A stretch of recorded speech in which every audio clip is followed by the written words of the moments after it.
এই জিনিস এর আগে আমি কখনো খাইনি।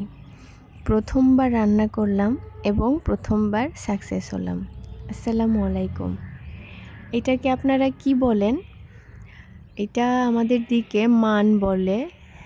আর এটা হচ্ছে কিছুটা আলুর মতো, খেতে আলুর মতো, স্বাদও যে এতটা মজা জানতাম না।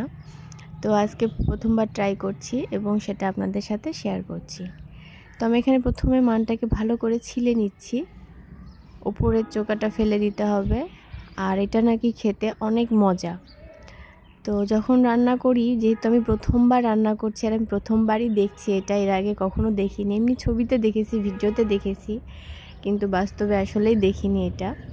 তো এটা প্রথমবার রান্না করার জন্য মনে হচ্ছিল যে কেমন লাগবে, আসলে খাওয়া যাবে কিনা, আদৌ সম্ভব কিনা। মানে প্রথমবার রান্না করতে গেলে যা হয়, তো যতটা ভয় নিয়ে রান্না করেছি আলহামদুলিল্লাহ সবাই অনেক পছন্দ করেছে।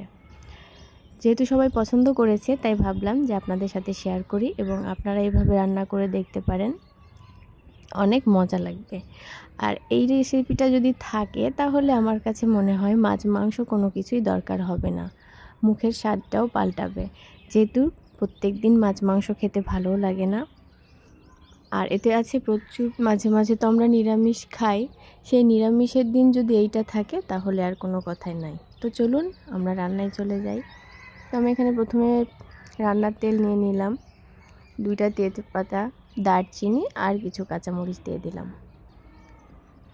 এই রান্নাটা আহামরি কোনো কিছু রান্না না, নর্মালি আমরা যেভাবে মাংস রান্না করি ঠিক সেইভাবেই মাংসের মশলা দিয়ে রান্না করতে হবে, কিন্তু মাংসের স্বাদকেও হার মানাবে এই মানকচু। এখানে আমি এই মশলাটা ভেজে নেওয়ার পরে আদা বাটা, এখানে রসুনের পরিমাণটা একটু বেশি দিতে হবে। পেঁয়াজ কম হলে সমস্যা নেই, কিন্তু রসুনের পরিমাণটা বেশি দিলে স্বাদটা ভালো হয়। তো আমি এখানে রসুন দিলাম প্রায় 2 টেবিল চামচ বা তার একটু বেশি হবে। আদা বাটা দিয়েছি সামান্য, আর পেঁয়াজ কুচি। মশলাটাকে ভালো করে কষিয়ে নেওয়ার পরে আমি সামান্য পানি দিয়ে দিলাম যাতে করে লেগে না যায়। এরপর মশলাটা যখন কষানো হয়ে যাবে তখন কেটে রাখা মানগুলো আমি দিয়ে দিব। তারপর অল্প অল্প করে যা রান্নার জন্য যে মশলা, ধনে গুঁড়া, জিরা গুঁড়া দিয়ে আরেকটু ভালো করে কষিয়ে নেব। মাংসের মতো করে যেহেতু রান্না করছি তাই মাংসের মতো করেই কষাতে হবে।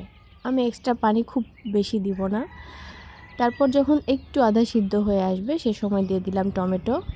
আর যেহেতু আমি টালা জিরার গুঁড়া দিয়েছি তাই জিরার গুঁড়াটা একটু পরে দিলাম। তো আমার কষানো প্রায় শেষের দিকে, এই মুহূর্তে আমি দিয়ে দিব ধনেপাতা কুচি আর সামান্য গরম